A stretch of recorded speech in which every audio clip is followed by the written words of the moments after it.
the weight of identical beginnings. There is a moment just before sleep when the body stops arguing with gravity. You're still here, still in the room, but something has released. The floor beneath you is no longer something you are resisting. It just is, and you are just on it. This is not nothing. This is what 4.5 billion years of a particular kind of physics feels like from the inside on a Tuesday, at whatever hour this is. This is what it feels like to be a small thing on the surface of a planet that has been pulling things toward its center since before there was anything alive to be pulled. Somewhere, and this is not a poetic somewhere, this is a spatial somewhere, measurable, currently about 38 million kilometers depending on where we both are in our orbits. Somewhere in that direction there is another planet. It is also pulling things toward its center. It has been doing this for the same amount of time. It was made from the same material. It sits in the same neighborhood of the same unremarkable star. It is roughly the same size, same density, same age, same basic architecture. This is where Sleepy Science Channel tends to end up, eventually. At the thing that should not be surprising but is. The two planets are not twins in the way that word usually works. They are more like two children raised in the same house who grew up to be completely unrecognizable to each other. Except the house is a solar system, and the growing up took longer than anything with a nervous system can hold in its head at once. And one of them is, by every measure that matters to anything alive, dead. Not destroyed, not exploded, not consumed. Dead in the way a room goes dead when the people who used to be in it are gone, and the furniture is still there, and the temperature is still something, and nothing is technically absent, but the thing that made it a room is. If you want to support what we do here, the fact that you are still listening is already part of it. And if you have never subscribed, that is a thing you could do quietly, the way you do quiet things at this hour. Before either planet was a planet, it was a problem of gravity and angular momentum trying to solve itself. The early solar system was not orderly. It was a disk of gas and dust spinning around a star that was itself still settling, still figuring out what kind of star it was going to be. In that disk, particles ran into each other, slowly, then faster, then in ways that produced heat. The heat melted things. The melted things accumulated. The accumulated things became large enough to pull more things toward them. And then the pulling was the main event. This is how both planets started. This is how everything in the inner solar system started. What is easy to miss when you read it this quickly is the time scale. The accretion of a planet is not fast by any standard available to anything biological. The Earth took somewhere between 10 and 100 million years to reach close to its current mass. Venus, similarly. 100 million years of material arriving and being absorbed, and the whole thing getting heavier and hotter, and denser and more gravitationally committed to its own existence. And then it was here. Both of them were here, more or less simultaneously in geological terms, which means within a range of error larger than the entire existence of complex life on Earth. They arrived at the same place by the same route. For a while, and a while here means something in the range of hundreds of millions of years, the surfaces of both planets were molten. This is not unusual for a newly formed rocky planet. The energy of all that incoming material has to go somewhere, and it goes into heat. The surfaces stayed liquid long enough that the word surface barely applies. There was rock, and the rock was moving, and the distinction between interior and exterior was more of a gradient than a line. Both planets had this. Both planets experienced the long, slow cooling that follows, the crust forming at the edges first, where it touched space and space took the heat away, then thickening, then becoming something you could in principle stand on, if standing were yet a thing that existed, which it was not, because none of this had happened yet, not the standing, not the thing that would eventually do the standing. The two surfaces cooled into rock. They became solid in the way planets become solid, which is not completely, not all the way down, not forever, but solid enough to have a history, solid enough to remember, in the way rock remembers, which is through pressure and chemistry, and the slow rearrangement of minerals into the shapes of what happened to them. The rock on Earth remembers water. It remembers being compressed by oceans. It remembers being scraped by ice. It remembers being dissolved and redeposited and dissolved again, over and over, in cycles long enough that calling them cycles almost misrepresents how continuous they were. The rock on Venus remembers heat.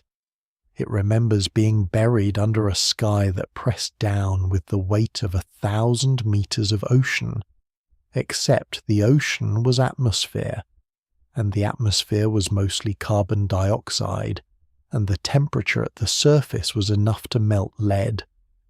It remembers being resurfaced, catastrophically, repeatedly, in a process that erased everything older than a certain point.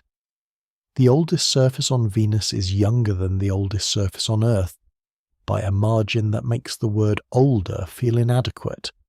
The rock remembers. But the two planets are not remembering the same thing anymore. This is not the chapter where those differences get explained. That chapter comes later, when there is more room for it, when the foundation is solid enough to hold the weight of what happened.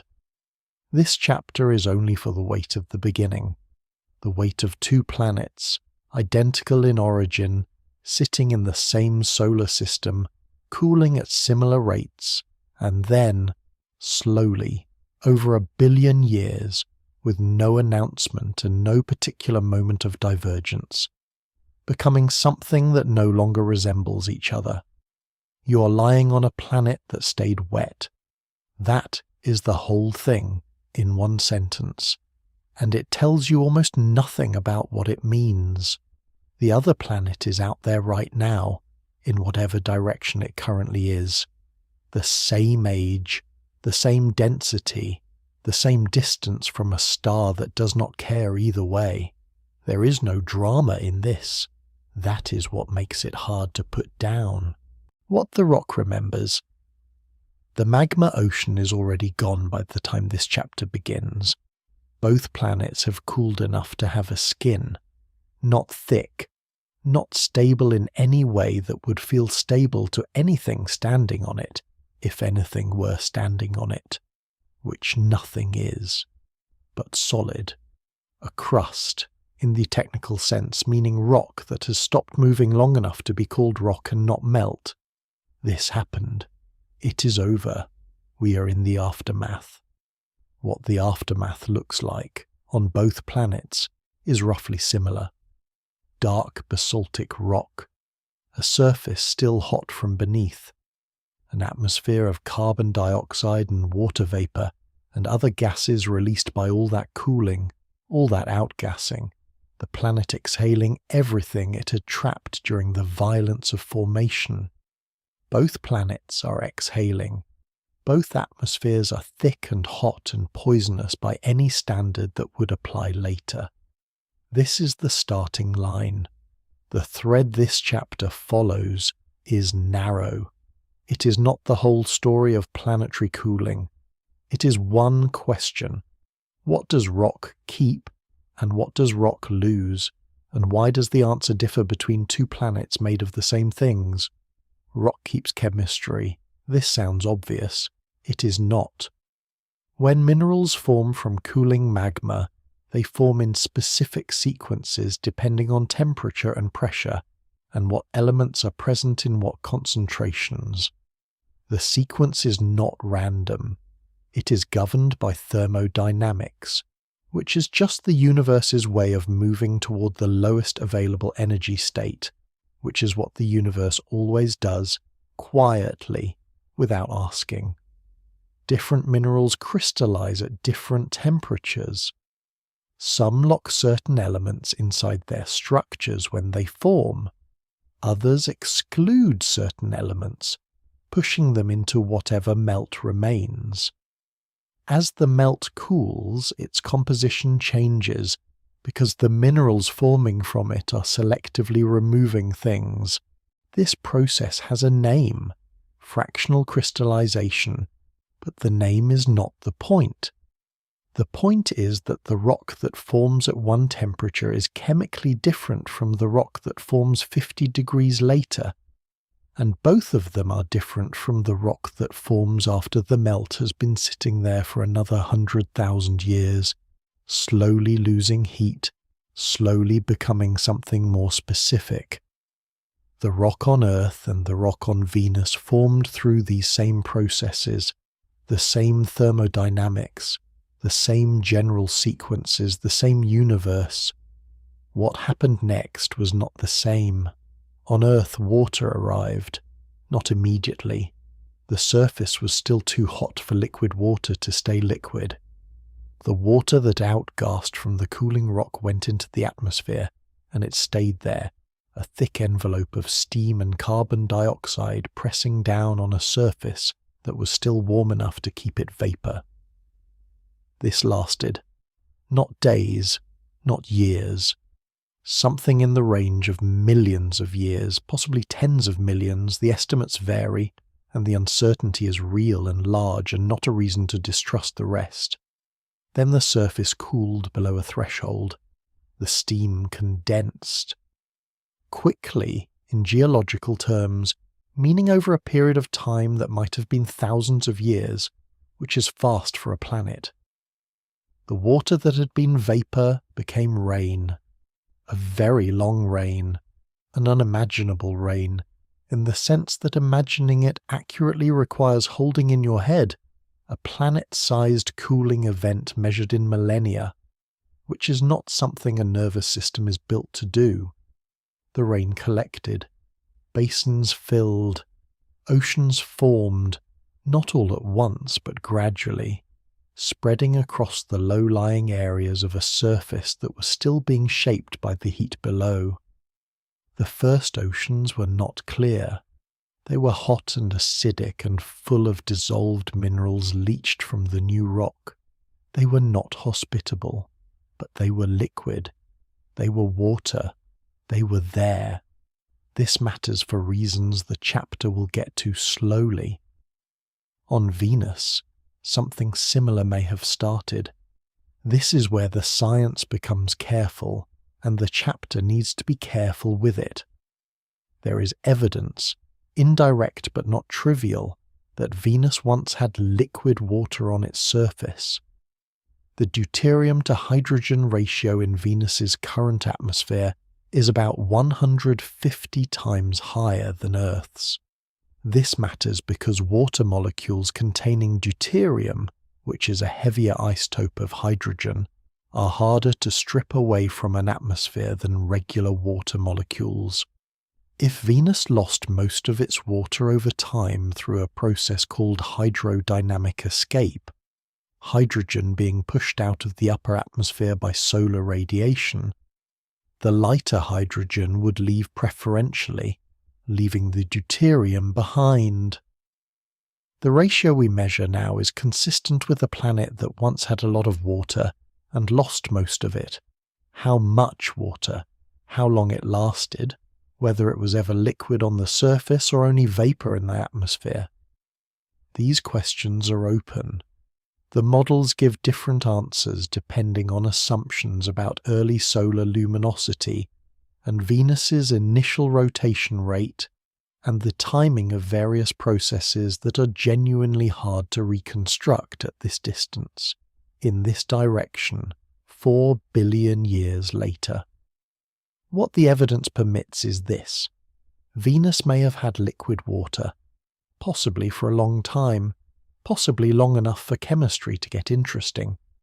What the evidence does not permit is certainty, and the chapter will not pretend otherwise. So 2 planets, both cooling, both outgassing, both possibly wet. The thread is still narrow. The thread is, what did the rock do with the carbon? On Earth, carbon dioxide in the atmosphere dissolves into rainwater and forms weak carbonic acid. The acid falls on rock. The acid reacts with silicate minerals in the rock in a process called the carbonate-silica cycle, or the Urey reaction, or silicate weathering depending on which part of the process you're describing. The reaction pulls carbon dioxide out of the atmosphere and locks it into carbonate minerals, calcium carbonate, magnesium carbonate, others. Those minerals wash into the ocean. The ocean floor subducts eventually carried down into the mantle by plate tectonics. The carbon goes with it. Down there, under enough heat and pressure, the carbonates break down and release carbon dioxide again, which comes back up through volcanoes. A cycle, not elegant, not designed, just a set of reactions that happen to close on themselves. The key part is the subduction. The carbon needs somewhere to go. It needs the rock to take it down. On Venus, the rock does not do this. Venus has no plate tectonics. The surface does not move in the way Earth's surface moves. It does not divide into plates that slide and collide and dive under each other. It sits. It is a single, mostly rigid shell around a hot interior, and the heat from that interior has nowhere to go except to accumulate slowly, over hundreds of millions of years, until it goes all at once. The carbon dioxide that outgassed from the cooling rock on Venus went into the atmosphere. And it stayed there. There was no silicate weathering pulling it back out, not at the scale needed, not with liquid water gone and surface temperatures rising, and the feedback already beginning. The atmosphere thickened, the greenhouse effect deepened, the surface got hotter. The hotter surface made it harder for any remaining water to stay liquid. Less liquid water meant less weathering. Less weathering meant more carbon dioxide stayed in the atmosphere.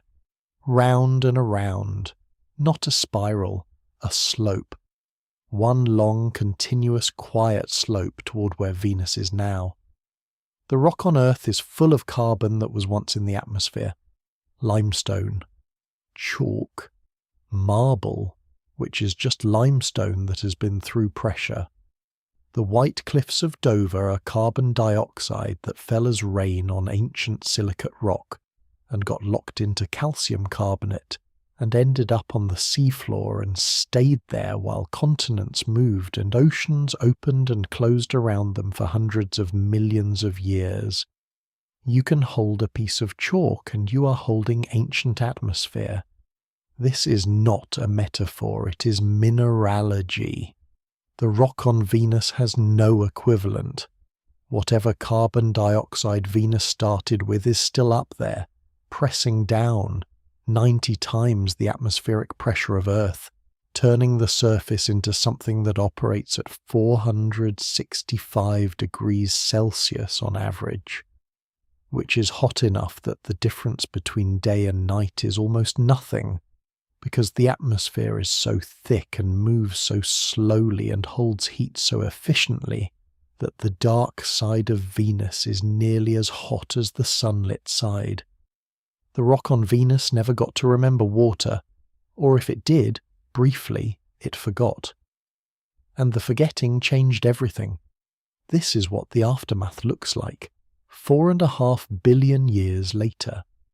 2 surfaces, one covered in oceans and ice and living things, and the chemical signatures of billions of years of water moving through rock. One covered in dry plains of basalt and lava flows, and a sky the colour of a bruise, pressing down with a weight that would flatten anything we have ever built, in a heat that would unmake it before the flattening finished. The thread was narrow, it was just the carbon, just the question of where it went. That the answer to that question is also the answer to why one planet has anything alive on it at all, and the other does not. That part the chapter sets down here without comment, the way you set something down when you're not sure yet what to do with it. The ocean Venus almost had. Think about the last time you were near a large body of water at night. Not the water itself necessarily, the quality of the air near it, the way sound travels differently, the feeling of something vast and patient being present just beyond the edge of what you can see.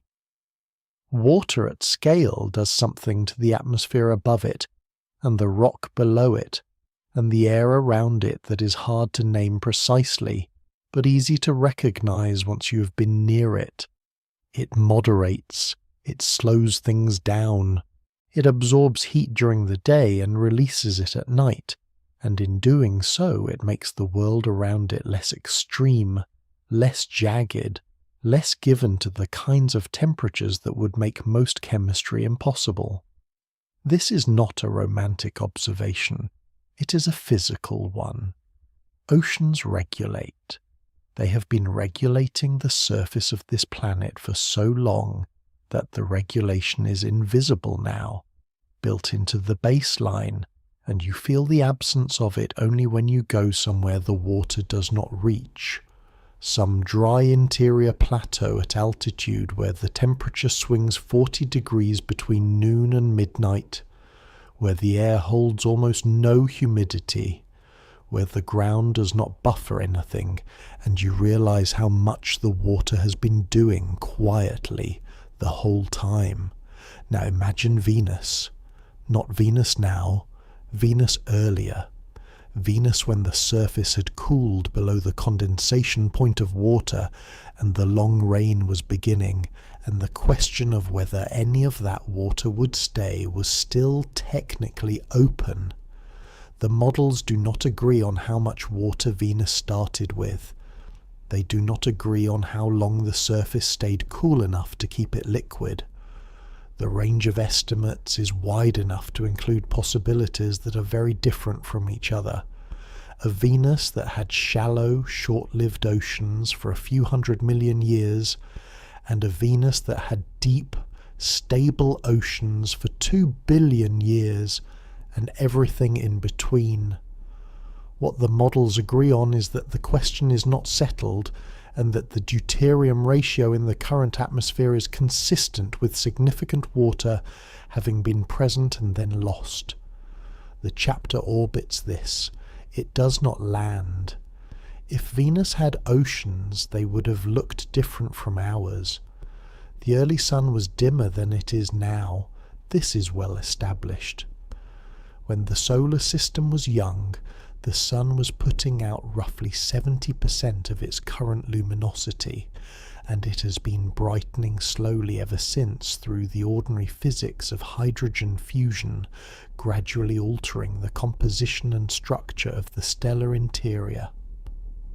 A dimmer sun means less energy arriving at the surface of Venus, which is closer to the sun than Earth is, yes, but not so much closer that a 70% sun would have made the surface uninhabitably hot.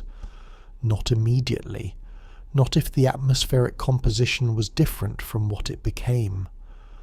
The surface temperatures on an early wetter Venus might have been warm, hot even, but within ranges, within the kind of ranges where water stays liquid and chemistry can proceed, and the feedback loops that later consumed the planet had not yet begun to accelerate.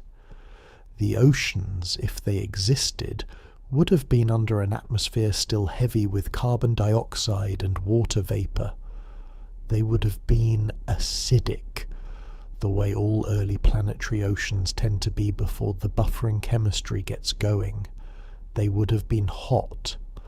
The seafloor, if there was a seafloor in any meaningful sense, would have been geologically active in ways that make our current seafloor look placid. But water, liquid, actual water, moving, absorbing heat, carrying dissolved minerals, doing the patient, continuous work that water does. Here is the thing about water that is easy to forget. Water is not passive. It is not just a medium in which things happen. It is a participant. It dissolves things. It carries things. It reacts with rock in ways that change both the water and the rock. It absorbs enormous amounts of heat without changing temperature much, a property called specific heat capacity that sounds like a small thing and is actually one of the most consequential properties in the climate history of any planet that has it. It evaporates and condenses and evaporates again, and in doing so it moves heat from one part of a planetary surface to another, moderating, buffering, slowing the extremes. If Venus had water for long enough, the water would have been doing all of this.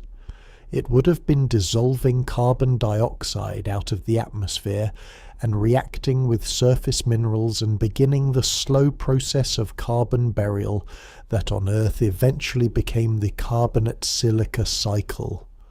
Maybe, if the geology cooperated, if the plate tectonics question had a different answer than it seems to have had. These are large ifs, but they are not impossible ifs. The chapter keeps orbiting.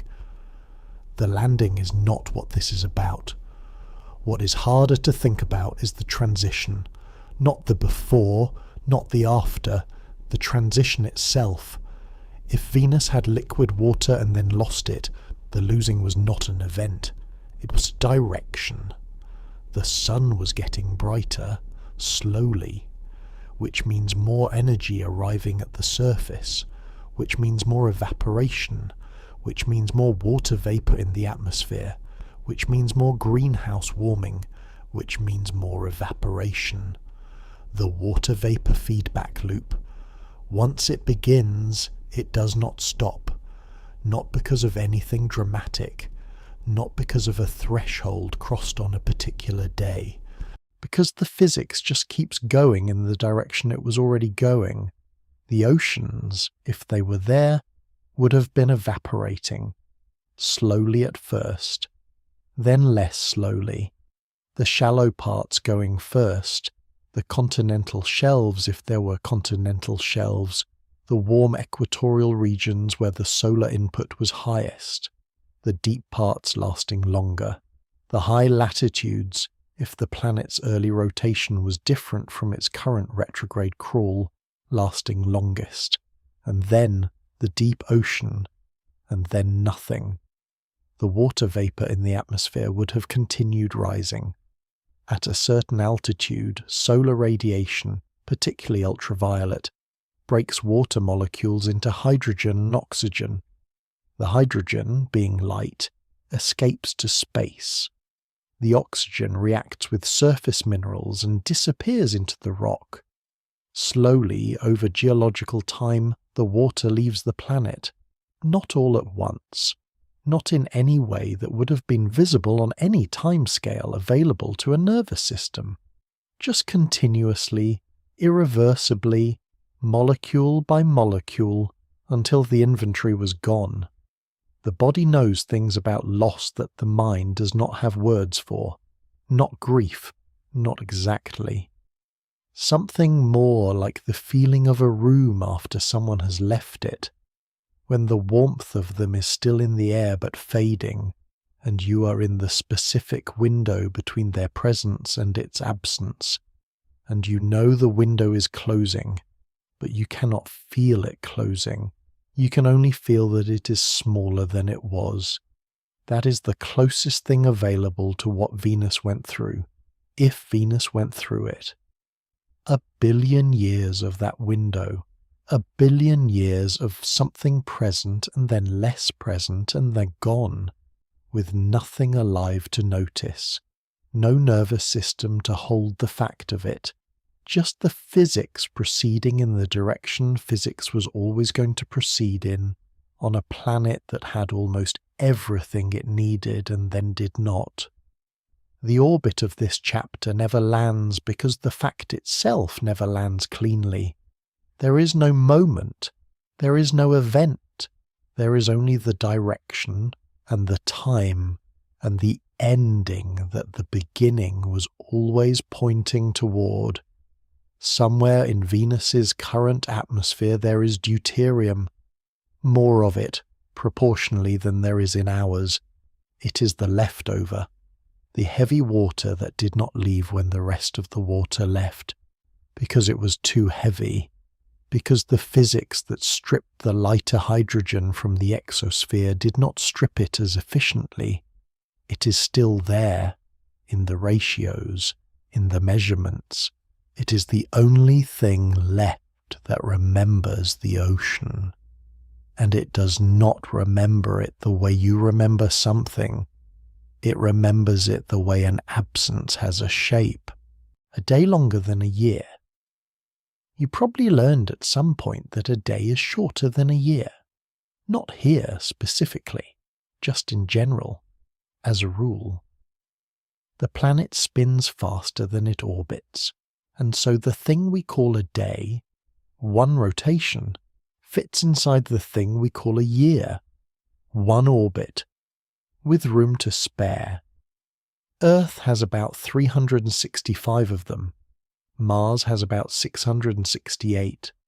The pattern holds across most of the solar system, more or less, because the angular momentum that formed the planets mostly kept spinning in the same direction it started, and the same physics that set the orbits also set the rotations, and the two ended up related in a way that makes the day shorter than a year pattern feel like a rule.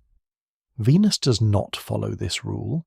Venus rotates so slowly that a single Venusian day, one full rotation relative to the stars, takes 243 Earth days. Its year, one orbit around the Sun, takes 225 Earth days. The day is longer than the year, by 18 days. A year on Venus ends before the planet has finished turning once, and it turns backward. If you could watch Venus from above the Sun's north pole, where all the other planets spin counterclockwise, Venus would be going the other way.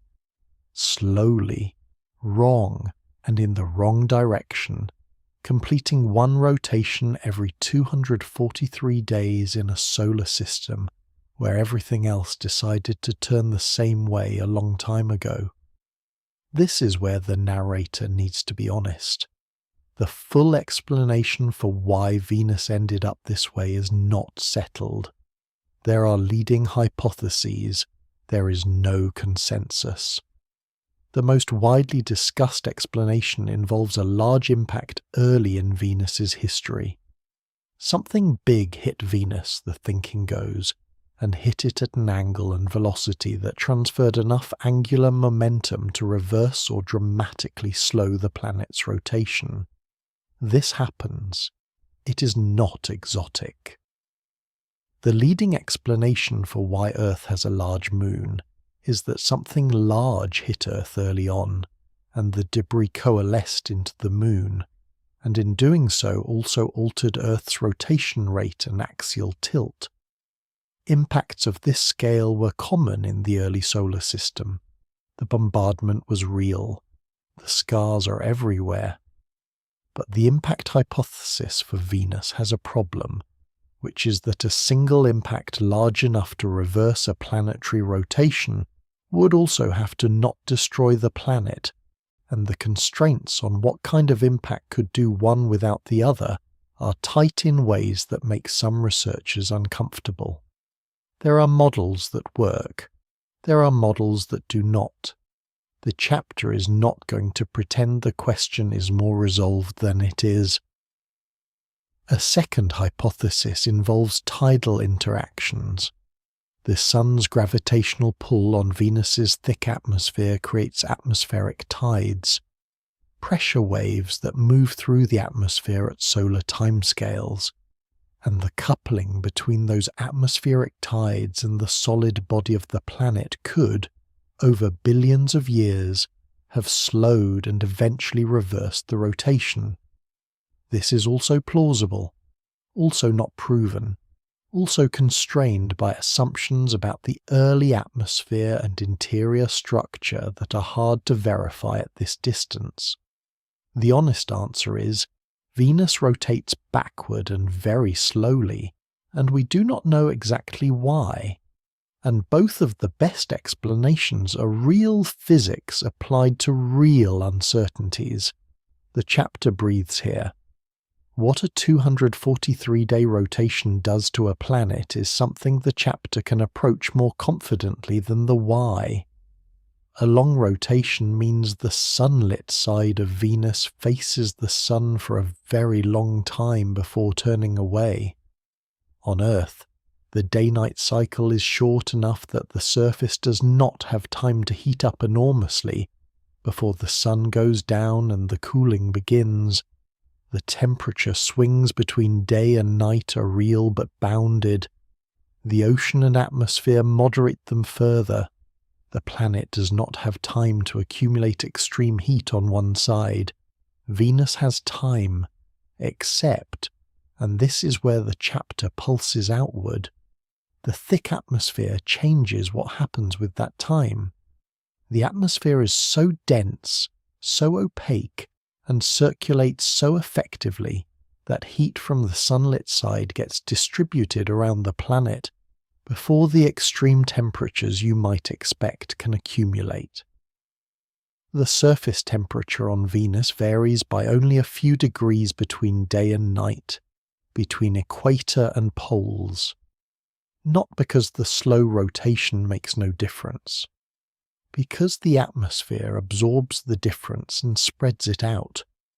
The atmosphere is doing something the ocean does on Earth. It is moderating. It is buffering. Except what it is moderating is a system that is already catastrophically hot, already 90 atmospheres of pressure, already 465 degrees on average. The buffering is not helping anything survive. It is just making the catastrophe more uniform. This is the pulse contracting. The backward rotation means the sun rises in the west on Venus, or it would if you could see the sun from the surface, which you cannot, because the cloud cover is total and permanent, a global deck of sulfuric acid clouds sitting between 45 and 65 kilometers above the surface, reflecting about 70% of the incoming sunlight back into space. The planet is bright. From space, Venus is the third brightest object in the sky as seen from Earth, after the sun and moon. All of that brightness is reflected light from clouds that nothing on the surface will ever see through. The sun rises in the west, over a horizon no one can see, through a sky no light reaches the ground through, and it takes approximately 117 Earth days to cross from horizon to horizon, and then it sets in the east, and the long, hot, identically hot night begins. This is what the backward, slow rotation produces. Not dramatic temperature swings, not ice, just the longest, most uniform day imaginable, under a sky the surface cannot see, on a planet that has been this way, probably for a very long time. The narrator is uncertain whether the rotation reversed before or after the water was lost. The models vary. The timing matters for the climate history, but the chapter cannot resolve it with what is currently known. This is left here, not as a caveat, but as an actual gap, a place where the question goes and does not come back from. The pulse expands one more time. The slow, backward rotation of Venus is one of the things that makes it an outlier in the solar system, but it is an outlier in a solar system full of things that did not have to turn out the way they did. Earth's axial tilt, the 23.5 degrees that gives us seasons, is thought to be partly a product of the same large impact that formed the Moon. Uranus is tilted 98 degrees, nearly on its side, almost certainly from a massive collision. The solar system is not a neat mechanism where every parameter was set to a sensible default. It is the outcome of billions of years of collisions and gravitational interactions and processes that had no obligation to produce anything orderly. Venus's backward day is part of that. It is not an anomaly in the sense of something that violated the rules. It is the rules applied to a specific history, producing a result that looks wrong only because most of the other results look different. What it changed for the planet, if it changed anything, whether the rotation had any role in the climate history, in the loss of water, in the eventual runaway, is a question the chapter turns over slowly and does not answer, because the answer is genuinely unclear, and the chapter would rather leave the turning visible than pretend the landing exists. A question without an answer is not a failure of the chapter. It is the chapter being accurate about the science, which is messier and more open than it usually gets to be in the middle of the night. That is enough. That is possibly the most honest thing the chapter has to offer, that the backward day is real, and the reason is uncertain, and the consequence is unclear, and Venus is still out there, turning the wrong way, very slowly, not asking for any of this to be resolved. The lid. You're inside the planet, not metaphorically. Imagine the scale collapsing until you are at the boundary between the crust and the mantle, somewhere between 30 and 50 kilometers below the surface of Venus, in a zone where the rock above you is solid and the rock below you is not quite solid, where temperature and pressure create a state that is technically solid, but capable of flowing over geological time, the way glass flows, the way ice flows, the way anything flows when the timescale is long enough. Heat is moving through you. It has been moving through you for 4.5 billion years. The heat left over from the accretion, from the energy of all that incoming material that built the planet. The heat from the decay of radioactive elements in the rock, uranium and thorium and potassium-40, going through their slow decay sequences and releasing energy as they go, energy that has nowhere to go but up. The planet is a heat source. Everything rocky and large enough is a heat source, running on fission and ancient kinetic energy, and the heat moves upward because that is the direction where it can go. On Earth, there is a mechanism. The crust is divided, broken into plates, roughly a dozen large ones and several smaller ones, moving at speeds between 1 and 10 centimeters per year, carrying heat up from the interior on their undersides and eventually diving back down at subduction zones where one plate slides under another, taking that crustal material back into the mantle, completing a cycle that has been running for at least 3 billion years.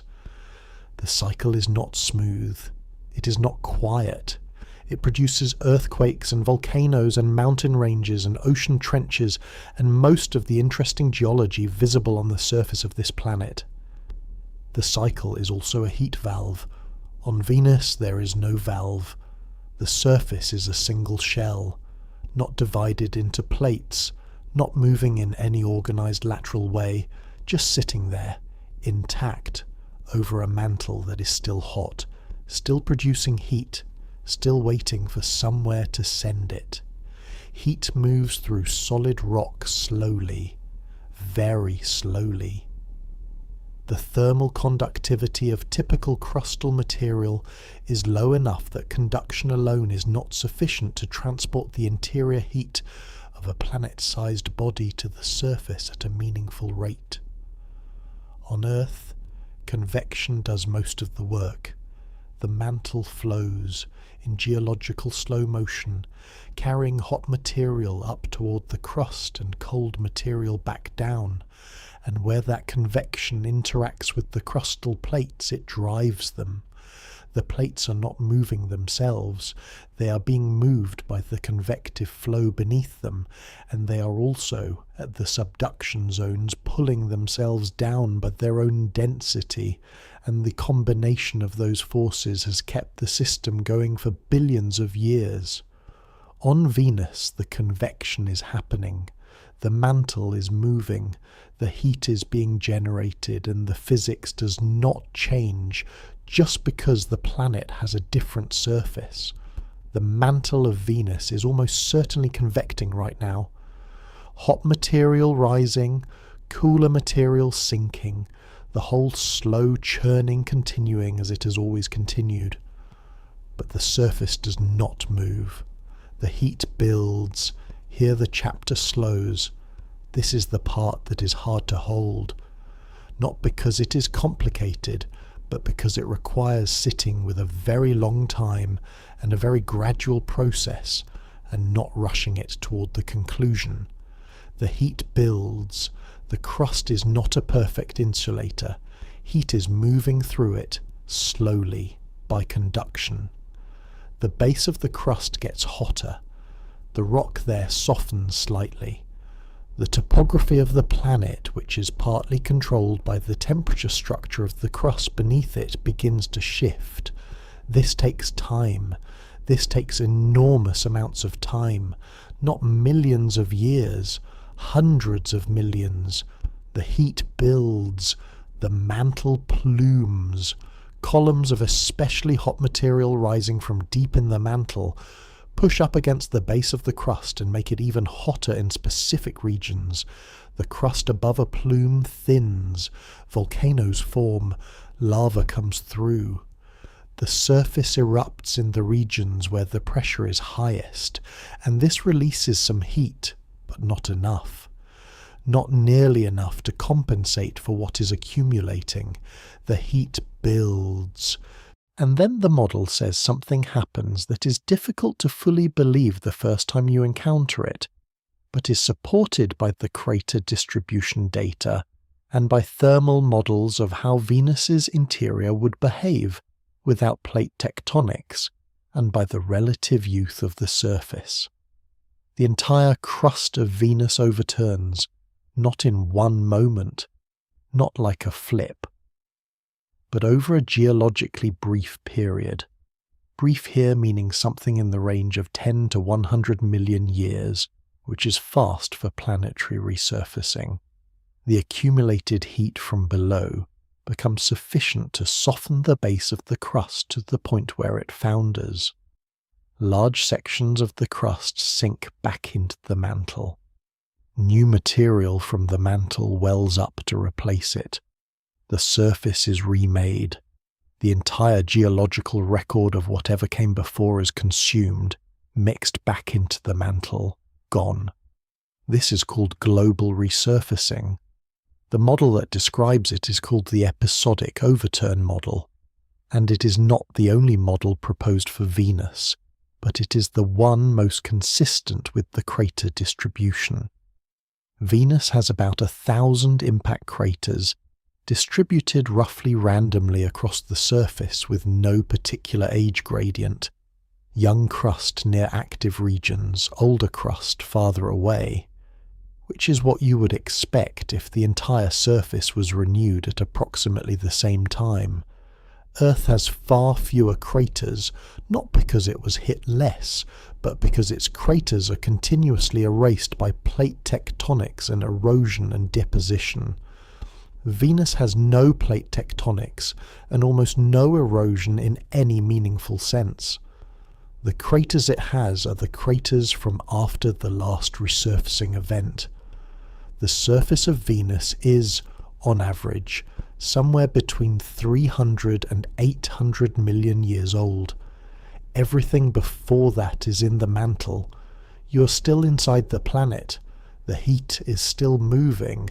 The mantle is still convecting. The last resurfacing by current models happened somewhere between 300 million and 800 million years ago, and the question of when the next one will happen, or whether Venus is in a transitional state right now, shifting towards something different, is open. The surface you are under is young by planetary standards. It has not had time to develop the complexity that Earth's surface developed. No mountains built by continental collision. No oceanic trenches from subduction. Mostly volcanic plains, ancient lava flows, highland regions called tesserae that may be older material that survived the resurfacing or may be the result of different volcanic processes. The tesserae are not well understood, and the chapter is not going to pretend otherwise. What the surface has is a record of the post-overturn period, volcanoes, lava channels, impact craters sitting intact because nothing is erasing them, and possibly, according to some recent analysis of data from the Magellan mission, evidence of ongoing volcanic activity, changes in radar reflectivity in certain volcanic regions that may indicate fresh lava flows within the last few years or the last few decades. The uncertainty on this is real, but it is not ruled out that Venus is still volcanically active, still finding ways to release the heat that has been building since before the last overturn. The lid is still on.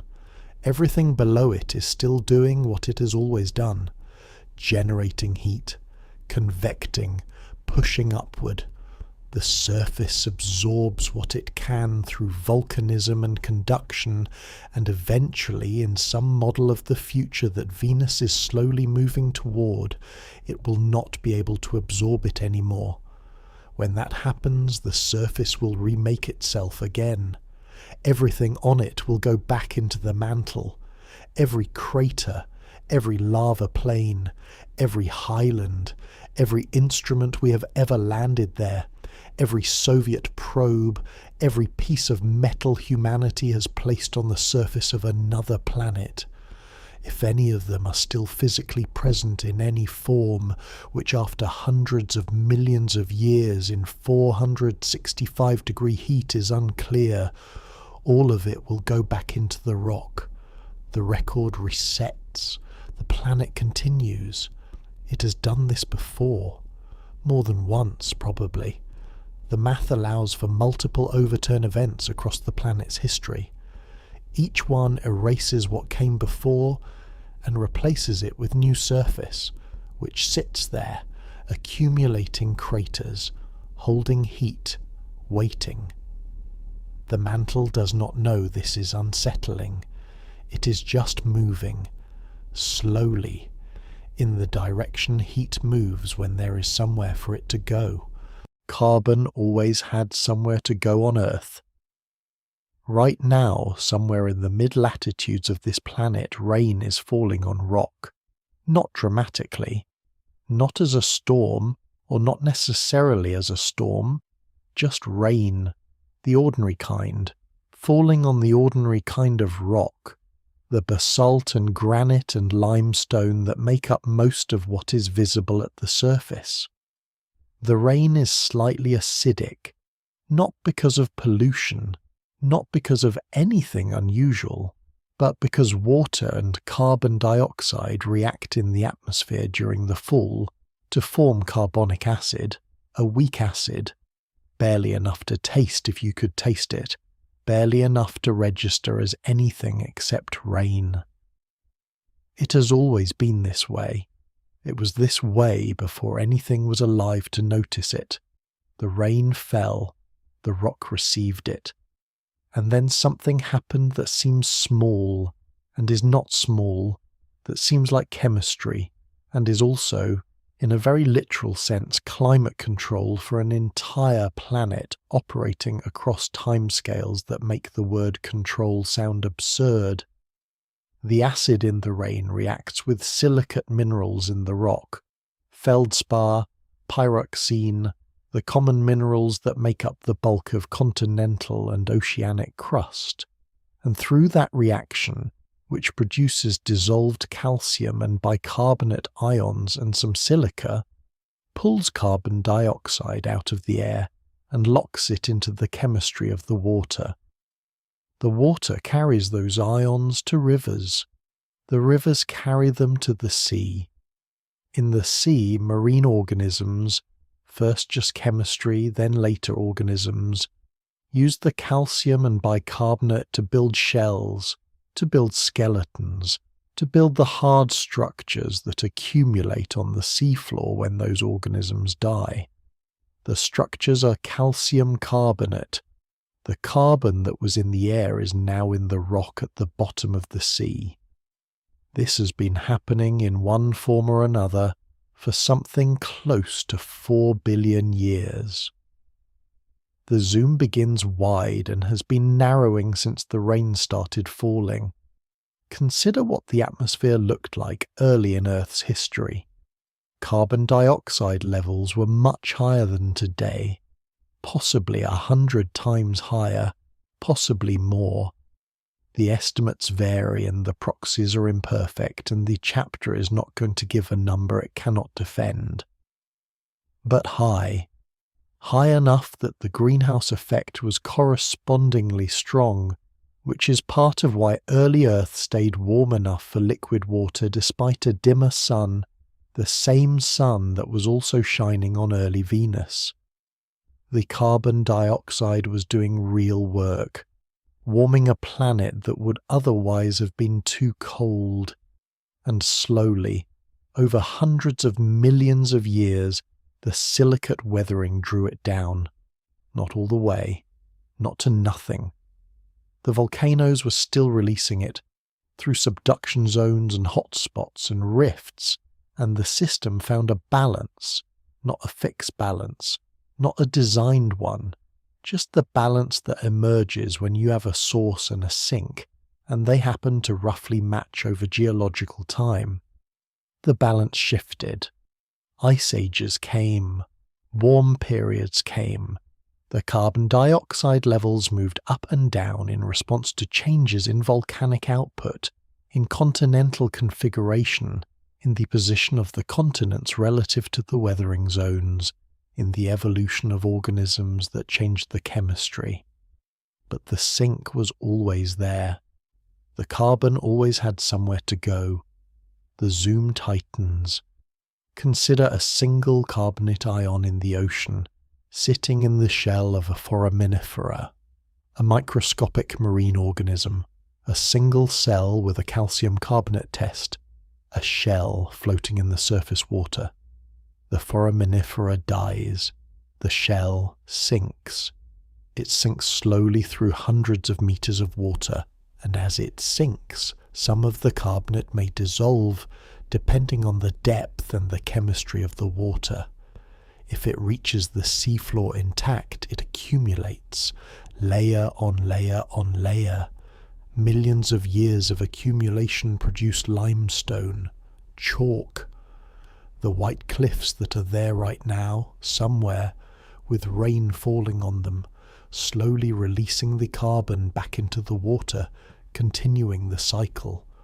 Or the shell reaches the seafloor near a subduction zone, where one tectonic plate dives under another and the sediment goes with it.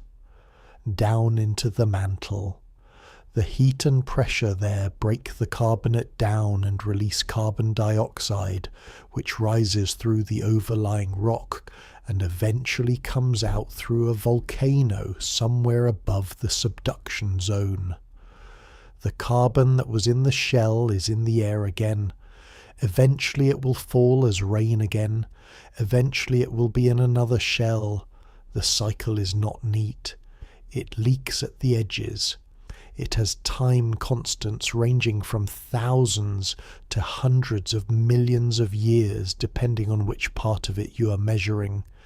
It is not a loop so much as a network of reservoirs connected by flows of very different speeds, and the planet's climate at any given moment is partly a function of how the carbon is distributed across those reservoirs and how fast it is moving between them. But it moves. That is the point. On Earth, the carbon moves. On Venus, it does not. This is not the whole story of why Venus became what it became, but it is a load-bearing part of it, and the chapter has been moving toward it since the rain started falling. This same carbon dioxide that Earth has been drawing down and cycling and distributing across its geology for 4 billion years, Venus has it too, in approximately the same original amount or similar, and on Venus it is in the atmosphere, essentially all of it. 96% of the Venusian atmosphere is carbon dioxide, at 90 times Earth's atmospheric pressure, meaning the absolute amount of carbon dioxide sitting above the surface of Venus is roughly equivalent to the total amount of carbon in Earth's oceans and crust and atmosphere combined. It did not get there because something put it there. It got there because nothing took it away. No silicate weathering operating at scale. Because for weathering to work efficiently you need liquid water, and Venus lost its liquid water before the cycle could run long enough to matter. No subduction carrying carbonate sediment back into the mantle. Because without plate tectonics there is no subduction, and without subduction the only way carbon moves back into the interior is the slow, catastrophic overturn of the whole crust, which resets the surface but does not create the continuous carbon cycle Earth has, the carbon accumulated, and the more of it there was in the atmosphere, the more greenhouse warming there was, and the more greenhouse warming, the less chance of liquid water returning, and the less liquid water, the less weathering, and the less weathering, the more carbon stayed in the atmosphere. This is not a dramatic feedback loop. It is not explosive. It is an asymptote, a system moving steadily toward a state it cannot move away from, and the movement is so gradual that nothing with a lifespan measured in decades or centuries would notice it happening. Nothing would notice because nothing would be there to notice. The noticing requires a nervous system, and a nervous system requires conditions that the feedback loop was in the process of eliminating. Somewhere in the rock below you, if you are inside right now, if you are horizontal somewhere, close to a surface that has been stable for long enough to have a basement and a foundation and a geological history, somewhere below you, there is carbon that was once in the air. It is in the limestone bedrock if you are in the right place. It is in the marble if the limestone was ever metamorphosed. It is in the chalk if you are in parts of England or France or Kansas or the Yucatan. It is in the coral beneath the seafloor if you are near a coast that once had a warm, shallow sea. It is down there, locked into rock, having made its way from the atmosphere to the rain, to the river, to the shell, to the seafloor, to the lithification, to the layer of rock you are currently above. It will eventually go somewhere else. Everything does, on long enough timescales.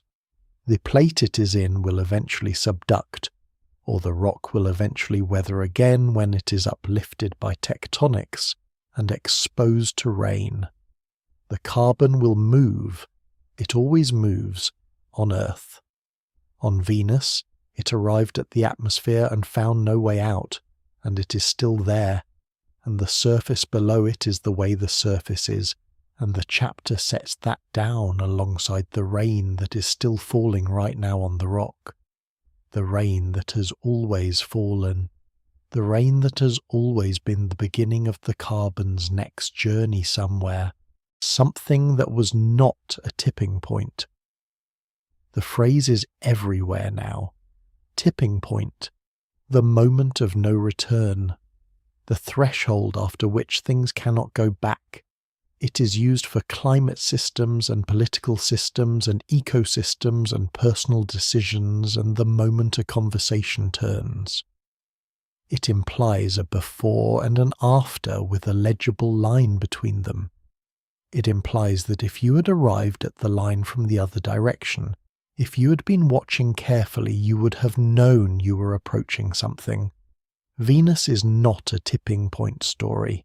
This is what makes it harder to think about than a tipping point story, and also more accurate.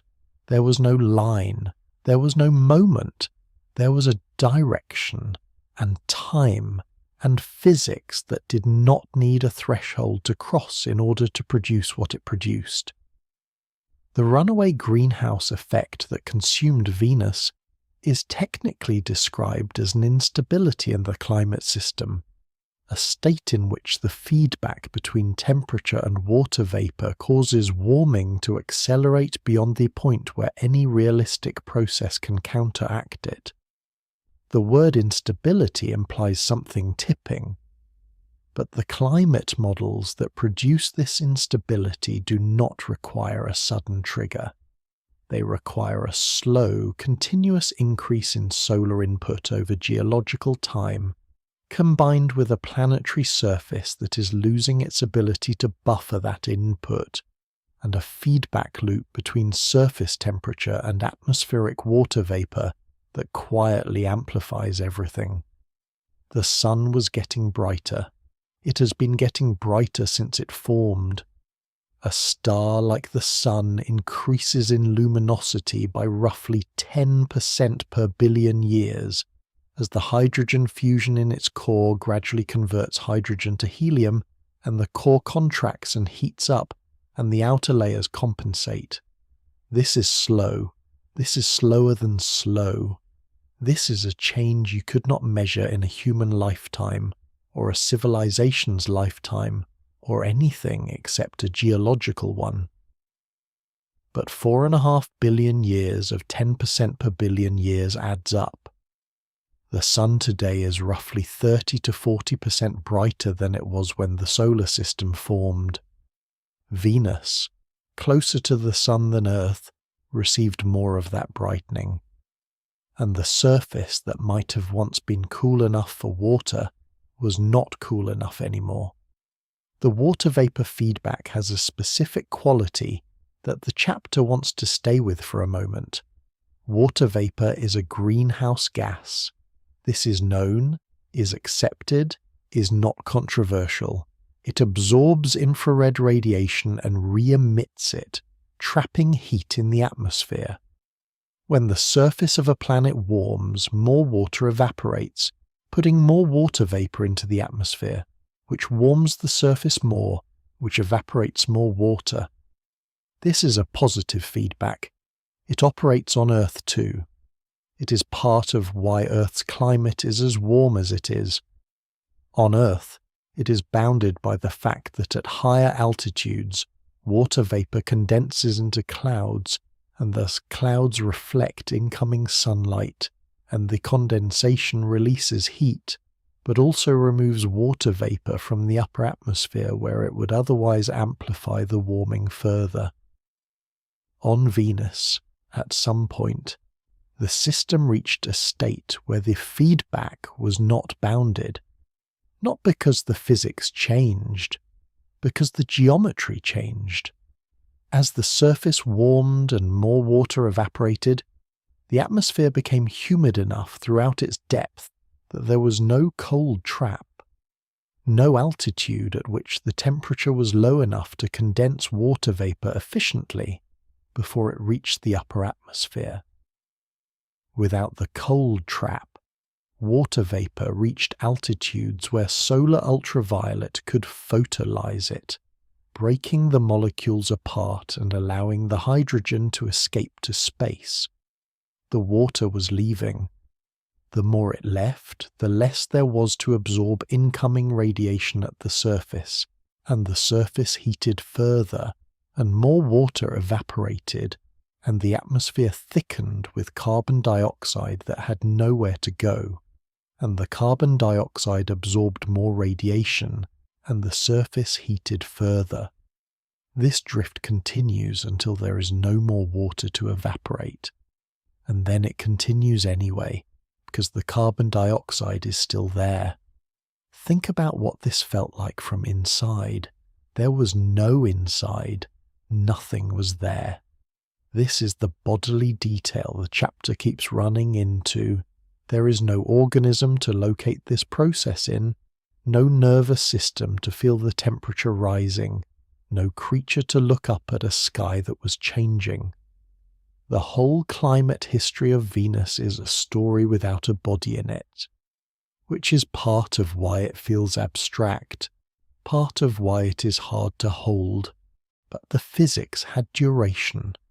The ocean's thinning took time. The water vapor accumulating took time. The surface temperatures climbing through ranges that would have, on any planet with life, produced various kinds of biological and ecological catastrophe, through 50 degrees, through 100, through 200, on the way to 400, to the current 465. All of that took time. Geological time, which means millions of years, which means the process that is unimaginably slow by biological standards is also, by cosmic standards, not particularly slow. The heating had a rhythm to it, if rhythm can describe something operating on million-year timescales. Warmer periods and cooler periods within the overall trend, driven by variations in volcanic output and orbital dynamics, and the chaotic internal variability of any complex system. But the trend was the trend. The direction did not change. The noise moved around the signal, and the signal kept going. The chapter has been drifting and is going to keep drifting. There is something the narrator wants to say about the word catastrophe, and why it does not quite fit here. But the sentence keeps dissolving before it finishes. What happened on Venus was not a catastrophe in the sense of a sudden, violent, discrete event. Catastrophe implies a before state that was interrupted. Venus's before state was already in the process of becoming the after state, continuously, for millions of years before any threshold, if there was a threshold, was crossed. The word for this might be trajectory. The word for this might be just the way it went. The way it went was that the sun kept brightening and the water kept leaving, and the carbon dioxide kept accumulating, and the surface kept heating, and the heating changed the surface chemistry and the surface geology and the atmospheric composition further and further, until the system reached the state it is in now, which is not a state of chaos or instability, but of remarkable stability. Venus's climate is stable. It has been stable at approximately its current horrifying parameters for a very long time. Nothing is tipping anymore. Nothing is in transition. The transition is over. The place it arrived at is where it is, and it will stay there until something changes the parameters, the sun's output, the geology of the interior, something external, in a direction that this climate could respond to differently. That may not happen. That may not happen for billions of years. There was no tipping point. There was a direction. It ran to completion. The room feels like something. The hour is late. The narrator does not have a clean way to end this because the thing itself did not end cleanly. It just arrived at a state and stayed there. What is left after the water is gone and the carbon dioxide is total and the surface is stable at temperatures that would unmake anything built from proteins? What is left is just Venus, being Venus, rotating backward in a solar system that mostly rotates the other way. Too hot to land on for more than 2 hours, too cloudy to see from the surface, too familiar in its origin to dismiss as simply alien. The word quietly is wrong for what happened, because nothing about a planet losing its oceans is quiet on any timescale biology operates on. But from here, from the outside, from a distance of 38 million kilometers at closest approach, looking at a bright, featureless disk of reflected light, it looks quiet. It looks like it always looked this way. That is the part that stays. What Earth did that was not heroic. Earth kept its water. That is the sentence. That is the whole thing stated plainly, and it does not feel like enough to explain what followed, which is 4 billion years of chemistry getting complicated and eventually producing something that could notice. But it is enough. It is, when you follow the thread all the way, almost exactly enough. The carbon cycle ran, not smoothly, not without interruption. There were periods, at least 2 and possibly more, when the entire planet froze. The Snowball Earth episodes, the most extreme of which may have covered the oceans with ice to the equator, reflecting sunlight back into space and driving temperatures far below anything alive now could survive. There were periods of intense volcanism that flooded the atmosphere with carbon dioxide and warmed the planet dramatically. There were mass extinctions, 5 major ones with names, many smaller ones without names, each one eliminating most of what was living at the time, leaving gaps that other forms of life eventually expanded into. Earth did not manage any of this. Earth did not decide to stay habitable. Habitability was not a goal. What Earth had was a carbon cycle that kept working, and liquid water that kept the carbon cycle running, and plate tectonics that kept the carbon cycle from running in one direction only, and a moon that may have stabilized the axial tilt enough to keep the seasons bounded, and a magnetic field that deflected enough of the solar wind to keep the atmosphere from being stripped, and a distance from the sun that sat within the range where the whole system could hold together. None of these were designed. The thread in this chapter is narrow. It is, why Earth and not Venus? Not in general, not as a philosophical question, as a physical question with specific, if uncertain, answers. Distance. Venus receives about twice as much solar energy per square meter as Earth. This is not a small difference. The habitable zone, the range of distances from a star where liquid water can persist on a planetary surface, has an inner edge, and Venus sits inside that edge, or close enough to it that the margin was always thin. Earth sits comfortably inside the zone, not at the centre, not safely far from the edges, but inside it, the magnetic field. Earth has a strong global magnetic field generated by the motion of liquid iron in its outer core. This field deflects a significant fraction of the solar wind, the stream of charged particles emanating from the sun, away from the upper atmosphere. Without it, the solar wind would interact directly with the upper atmosphere and gradually strip hydrogen away, preferentially, which is how planets lose water. Mars lost its magnetic field early and has very little atmosphere left. Venus has almost no global magnetic field. Whether Venus ever had one, and whether its loss contributed to the water loss, is debated. The chapter sets this down and keeps moving. Plate tectonics. The carbon cycle that Earth depends on requires subduction. Subduction requires plates. Venus, for reasons that remain incompletely understood, did not maintain plate tectonics. Whether it ever had them is unclear. The models that produce plate tectonics from planetary formation parameters do not make it inevitable. It may be unusual. Earth may be unusual. The chapter slows here. There is a sentence that wants to be written about probability, about how unlikely life on Earth might be, about the number of conditions that had to line up, and the sentence keeps reaching for drama that the facts do not actually support, because the facts are genuinely uncertain. We do not know how likely plate tectonics is. We do not know how common magnetic fields are on rocky planets.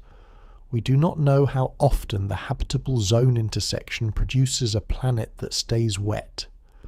We have one example of a planet with life, and one example of a planet that started similar and did not make it, and the statistical inference available from 2 data points is very limited. What can be said is this: Earth had things Venus did not have, or retained things Venus did not retain, and the things Earth had were sufficient for liquid water to persist, and chemistry to complexify, and eventually for something to emerge that was not just chemistry anymore. Whether those things were unusual in the universe is a question the solar system cannot answer by itself. The thread resumes. Earth is 4.5 billion years old. Complex multicellular life, animals, in the sense of organized multicellular organisms with differentiated tissues, has existed for something like 600 million years. Simple microbial life existed for roughly 3 billion years before that. For most of Earth's history, the most complex thing on the planet was a bacterial mat. The water kept the chemistry running for 3 billion years of bacterial mats. That is what the habitability bought. 3 billion years of nothing very interesting, biologically speaking, before anything with a nervous system showed up.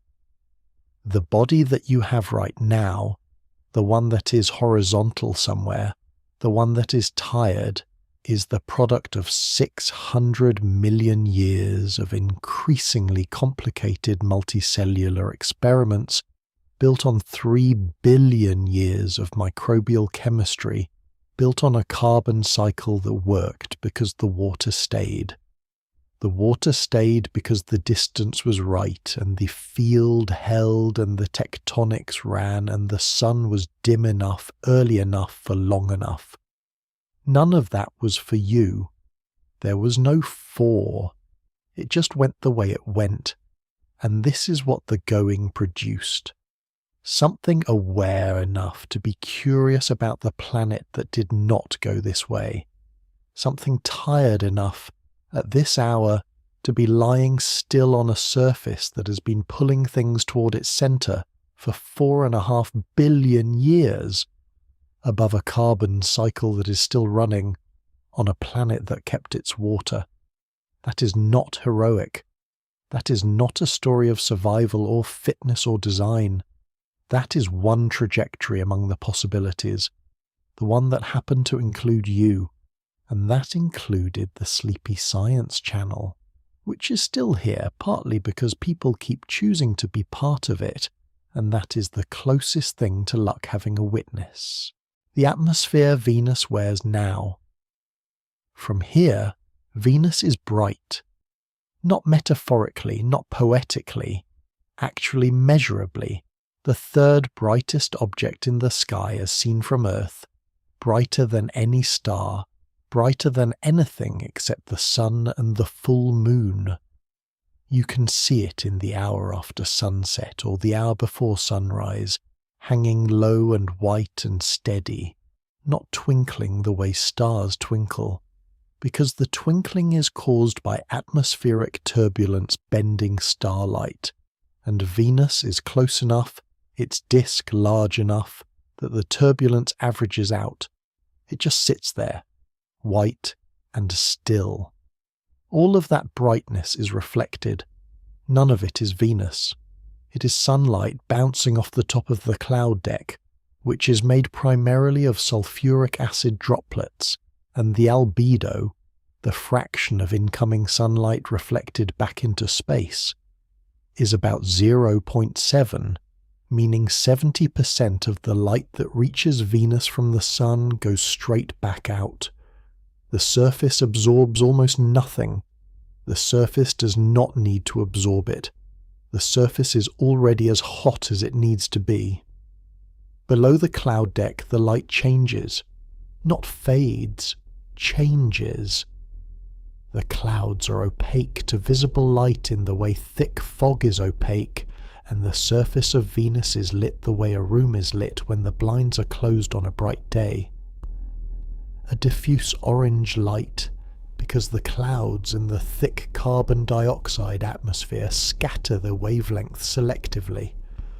The photographs from the Soviet Venera landers, the ones that survived long enough to transmit before the heat finished them, show a landscape lit in shades of amber and brown.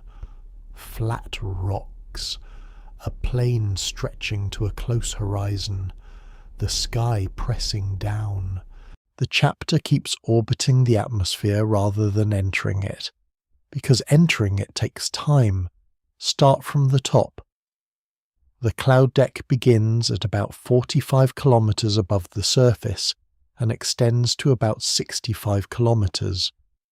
The upper clouds, at 65 kilometers, are at temperatures roughly similar to Earth's surface, around 0 to 20 degrees Celsius, cold enough for sulfuric acid to condense into droplets. The droplets form the upper haze, the bright reflecting layer visible from space. Below the clouds, between about 30 and 45 kilometers, the temperature rises, the pressure rises, the clouds thin and then end, and below them is clear atmosphere. Not clear in the sense of comfortable, not clear in the sense of safe to breathe, but clear in the sense of unobstructed. A column of carbon dioxide and nitrogen and trace gases under conditions that have no comparison on Earth's surface, only in Earth's deep ocean or inside industrial processes.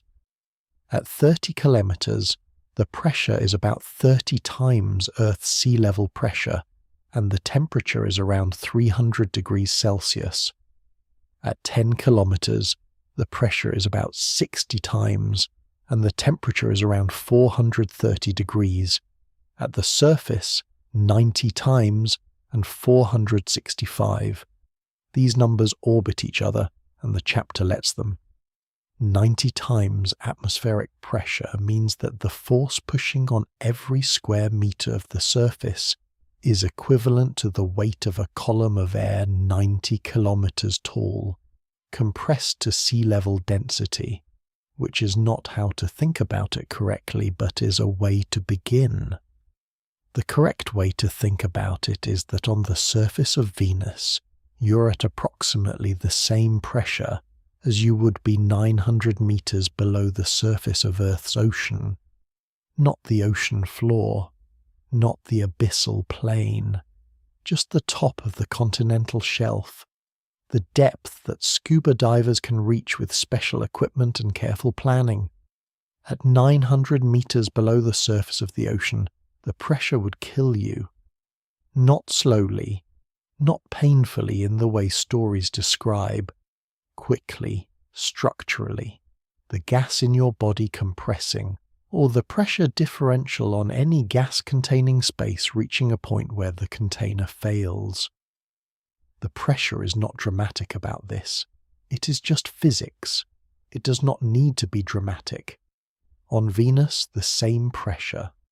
Plus 465 degrees, plus an atmosphere that is 96% carbon dioxide and 3% nitrogen, and trace amounts of sulfur dioxide and carbon monoxide and various other compounds, and notably almost no oxygen and almost no water vapor.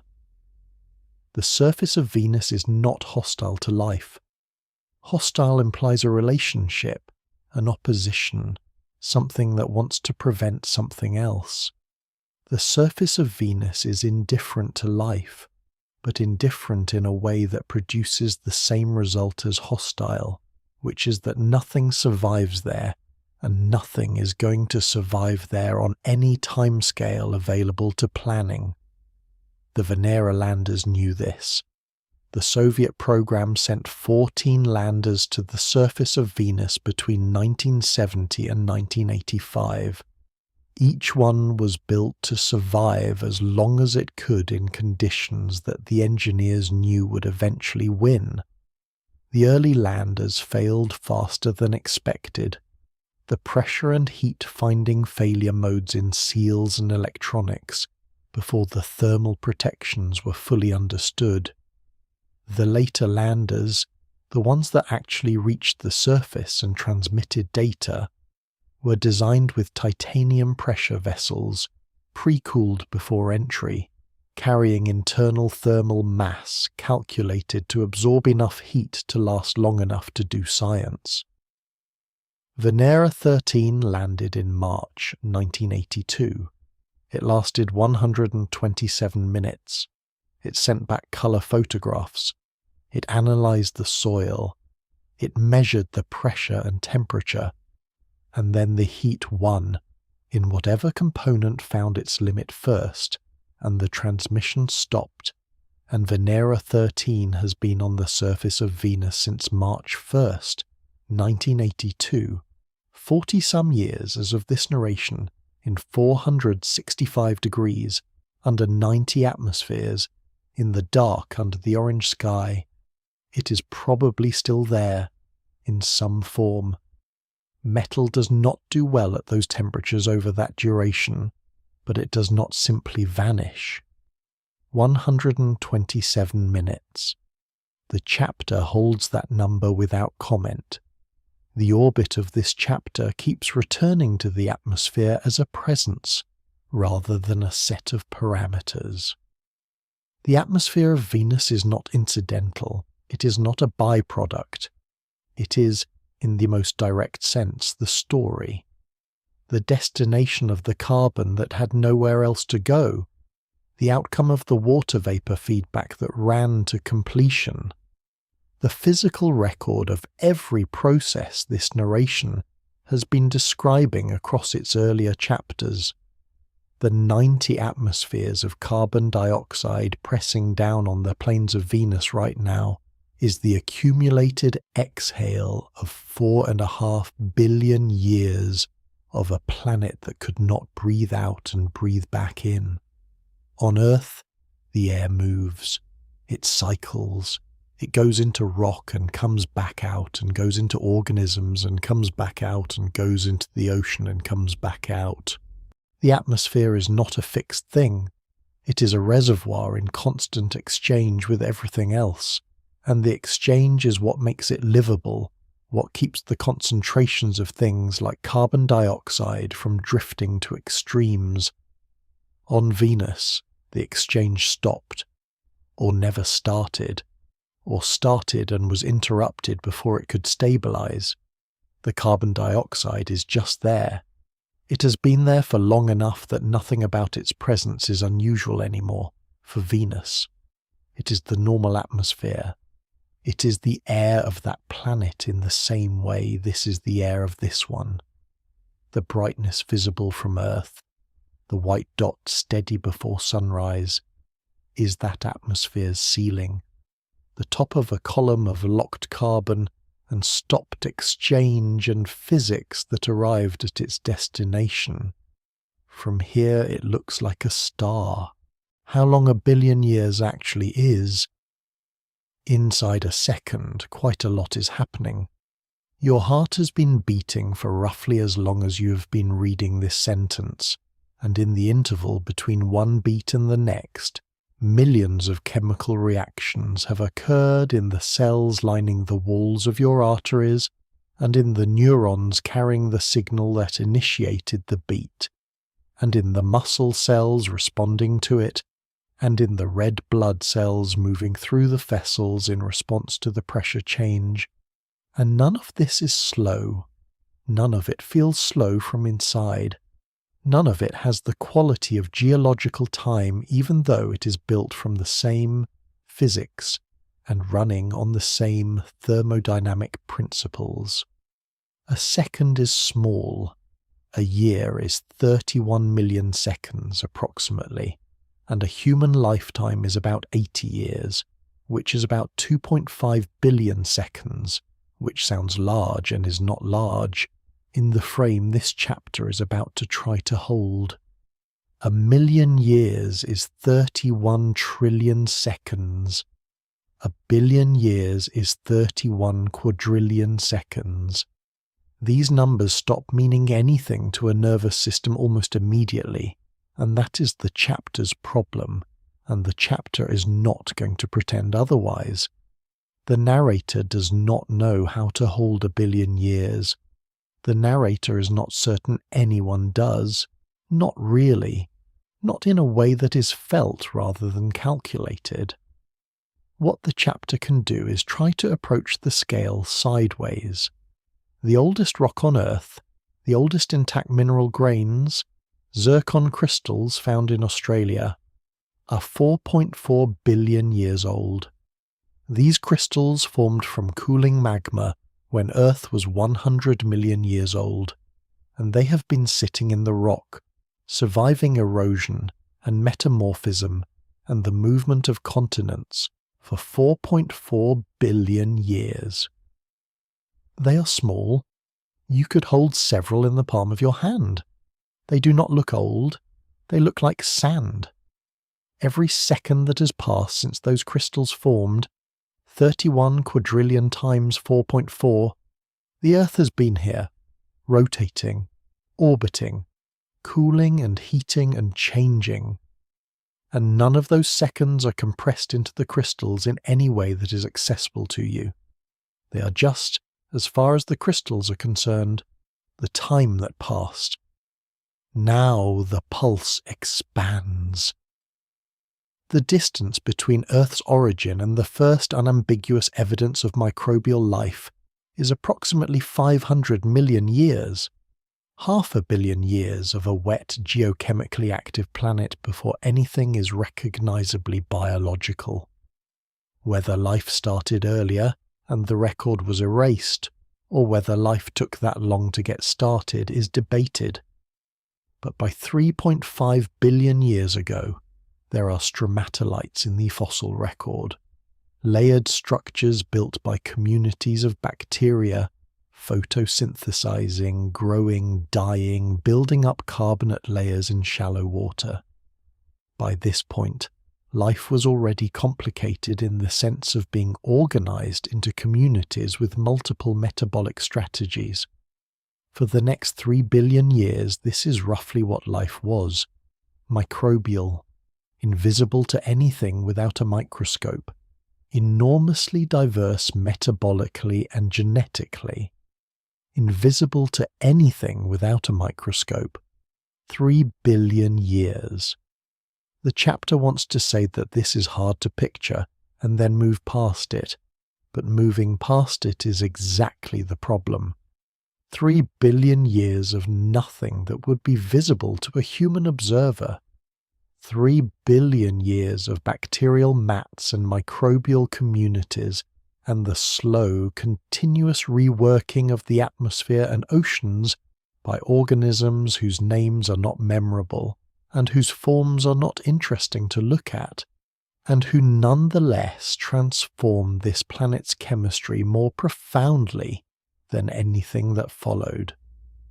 The oxygen in the air right now, the oxygen you are breathing, The oxygen that is about to be involved in the chemistry of your next heartbeat was mostly put there by cyanobacteria between roughly 2.4 and 2 billion years ago in an event called the Great Oxidation Event that was, from the perspective of most of the life that existed at the time, a catastrophe of the first order. The atmosphere becoming oxygen-rich was toxic to most anaerobic organisms.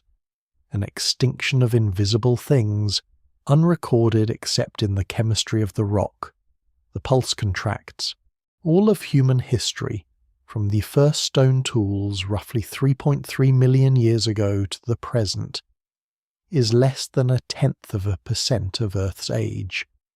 The entire period of human civilization, from the earliest agricultural settlements to this moment, is less than 12,000 years.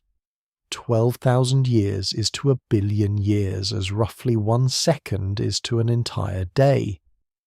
The chapter holds this without making it mean something. It does not mean you are small. It does not mean time is indifferent. It does not mean anything in the motivational or consoling direction. It is just a duration. 1 billion years is a duration. 4.5 billion years is a duration. The fact that nothing in your nervous system can hold that duration as a felt experience is a limitation of nervous systems, not a feature of time. Venus and Earth have been diverging for approximately 1 billion years if the runaway greenhouse began then, which the model suggests is roughly consistent with the evidence, though the timing is uncertain. 1 billion years of divergence. In that time, on Earth, the first complex multicellular life appeared, diversified, went through multiple mass extinctions, produced forests and oceans full of fish, and then reptiles, and then mammals, and then, in the last 3 million years, a primate lineage that developed language and agriculture and spacecraft, and a late-night science channel watched by people who are still awake and thinking about this. On Venus, in that same billion years, nothing visible changed. The atmosphere thickened. The surface temperature rose. The last traces of water, if any traces remained, left. The pressure reached whatever maximum it is currently at. The cloud deck stabilized. The backward rotation continued. 1 billion years of that direction on one planet. 1 billion years of this direction on the other. The narrator is genuinely uncertain whether that should feel like a long time or a short time. It is both, depending on the frame, and the frames are not compatible with each other, and the chapter ends here, at that incompatibility, which is not a resolution but is an accurate description of the problem. 1 billion years is the number. The feeling for the number is missing. And the missing feeling is, possibly, the most honest response available. The probes we sent and what survived. Venera 7 is on the surface of Venus right now. It has been there since December 15th, 1970. It landed, or impacted. The parachute only partially slowed it, at about 16.5 meters per second. Faster than intended, and it transmitted data for 23 minutes before going silent. It was the first spacecraft to return data from the surface of another planet. 23 minutes of temperature and pressure readings transmitted back to Earth across a distance of roughly 60 million kilometers, received by an antenna, recorded, analyzed, and then silence. The probe is still there, on the surface, in the heat, in the pressure. For over 50 years of Earth time, which is almost nothing in Venus time, but is longer than most things made by humans have existed anywhere. By now it has been subjected to temperatures sufficient to soften and deform most metals, though the specific alloys used in Soviet space probes of that era had high thermal tolerances, and it is difficult to say with confidence what it looks like now. Something is there, in some condition, under the orange sky. The thread in this chapter is not about triumph or tragedy. It is about what the probes found and what the finding cost, and what it means to build something to last and watch it last less long than you hoped. The Venera program ran for roughly 15 years and produced the only surface data we have from Venus. Venera 4 in 1967 was the first probe to transmit data during descent through the Venusian atmosphere. It did not reach the surface. It was crushed by the pressure at about 25 kilometers altitude, which was significantly higher than Soviet engineers had planned for, because the models for the Venusian atmosphere at the time substantially underestimated how dense and heavy it was. The probe found temperatures and pressures that were, in the phrasing of the official reports, unexpectedly extreme. The unexpectedness is its own historical artifact. The scientists knew Venus was hot. They did not know how hot. The probe told them. Venera 5 and 6 in 1969 were similarly crushed before reaching the surface, but transmitted useful atmospheric data during descent. They were designed to withstand pressures of 25 atmospheres. The actual surface pressure, which later probes confirmed, is 90 atmospheres. Venera 7 was built to withstand 180 atmospheres. It reached the surface, 23 minutes. Venera 8 in 1972 lasted 50 minutes. It found that the surface was bright enough for photography. The light filtering through the atmosphere was about as bright as an overcast day on Earth, which was not expected because the thick clouds had led to predictions of near-total darkness at the surface. Venera 9 and 10 in 1975 were the first to return photographs. Venera 9 showed a landscape of sharp, angular rocks, surprisingly fresh-looking, less eroded than expected. Venera 10 showed older, flatter slabs, 2 landing sites, 2 different geological characters. Both missions lasted about an hour. Here the chapter slows. Venera 13 and 14, 1982. The most successful of the landers. Venera 13 lasted 127 minutes. Venera 14 lasted 57 minutes. Both returned colour photographs, soil analyses, seismic data. Venera 13's photographs showed flat, orange-brown slabs of rock in a landscape so flat that the horizon was barely distinguishable from the sky. The colours in the photographs had to be corrected for the orange filtering effect of the atmosphere. The surface rocks in their actual colours were probably closer to grey basalt. The photographs from Venera 13 are the photographs most people have seen when they have seen photographs from the Venusian surface. A camera arm extending into the frame, a landing pad visible at the bottom of the image, flat slabs of rock extending to the near horizon under a sky that is neither dark nor bright.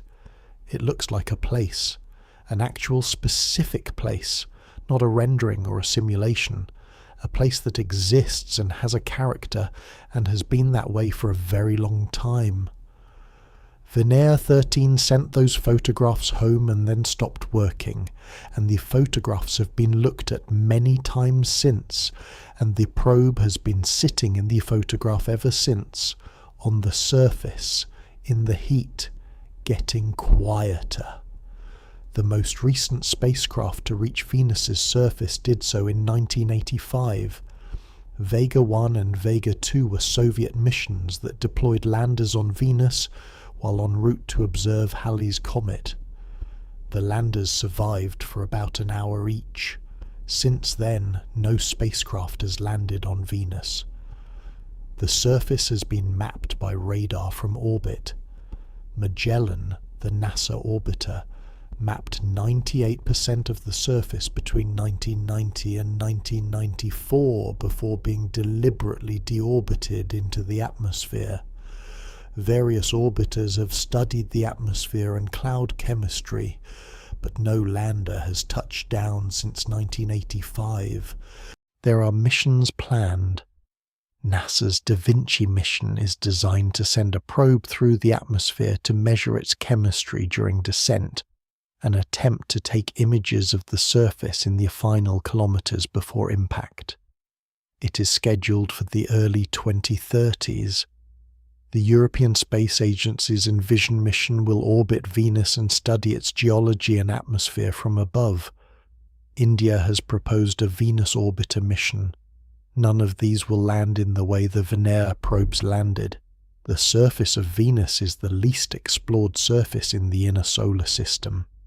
We have more detailed maps of the lunar surface than of Venus's surface. We have more recent lander data from Mars than from Venus. The Venera photographs, from 1975 to 1985, are the entire visual record of a planetary surface visited by more than a dozen spacecraft and seen directly for a combined total of roughly 10 hours. 10 hours. The chapter holds that. Every photograph from the surface of Venus, every soil analysis, every seismic reading, every direct measurement of temperature and pressure at the surface, all of it comes from instruments that were alive, collectively, for about 10 hours. The probe bodies are still there, presumably. Metal and ceramic and wire, in whatever state 4+ decades of 465 degrees and 90 atmospheres has produced. They are not ruins in the human sense, because nothing built them for permanence, and nothing on Venus erodes them in the way wind and water erode things here. They are just there, in the way things are there when nothing is happening to them, the way objects persist when the conditions for change are slower than the conditions for staying.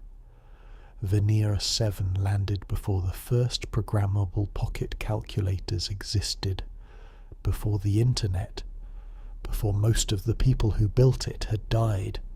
It transmitted for 23 minutes and has been silent for 50 years on the surface of a planet most people will never think about carefully. The thread of this chapter leads here to that fact and sets it down without turning it into something larger than it is. The probes went. Some of them made it.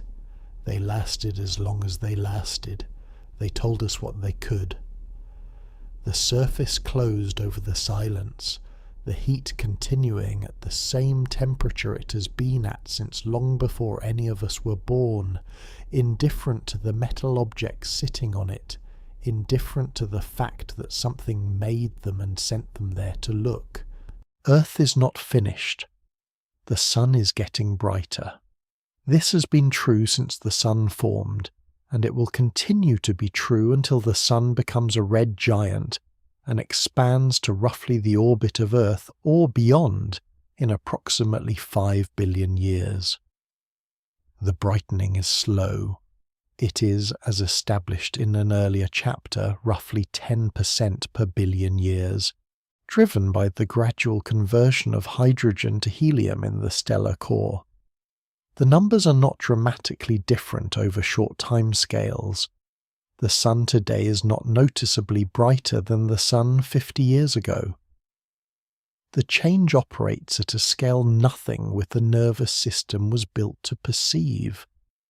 But the sun in a billion years will be roughly 10% brighter than it is now, and a 10% increase in solar output applied to a planet at Earth's distance, with Earth's current atmospheric composition and carbon cycle and albedo. is enough to begin something the previous chapters have already described in detail, on a planet that started with everything Earth had.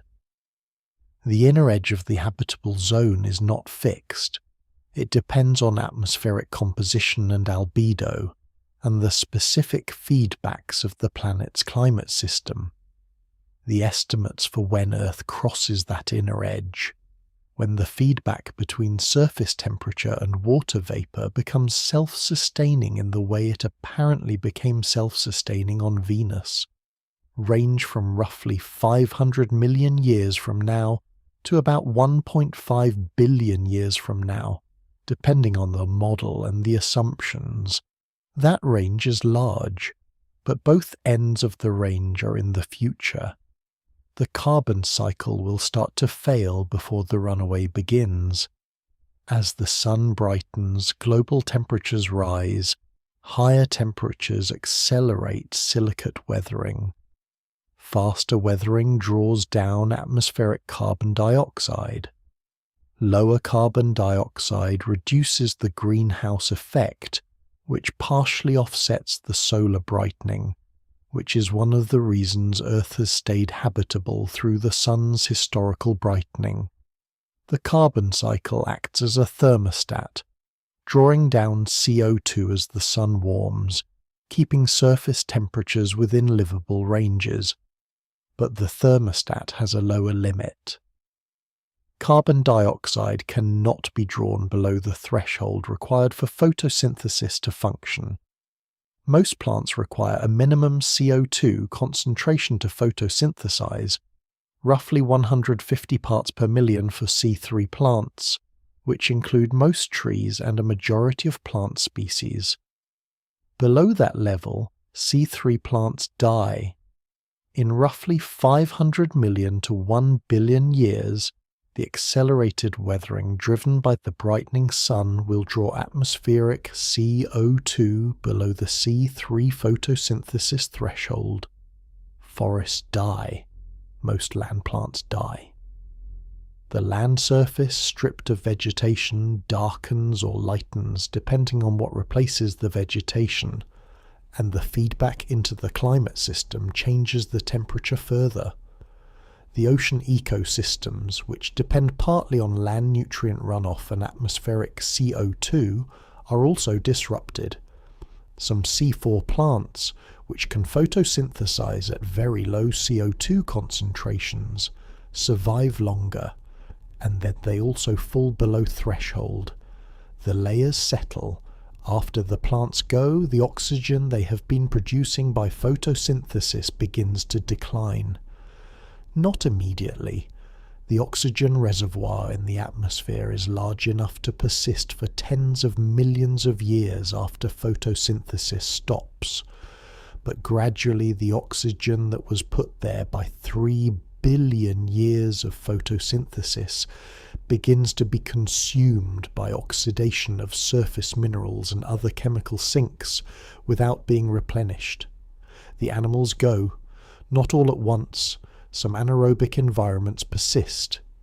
Deep ocean hydrothermal vents, which do not depend on photosynthesis, may support microbial communities long after the surface has become uninhabitable.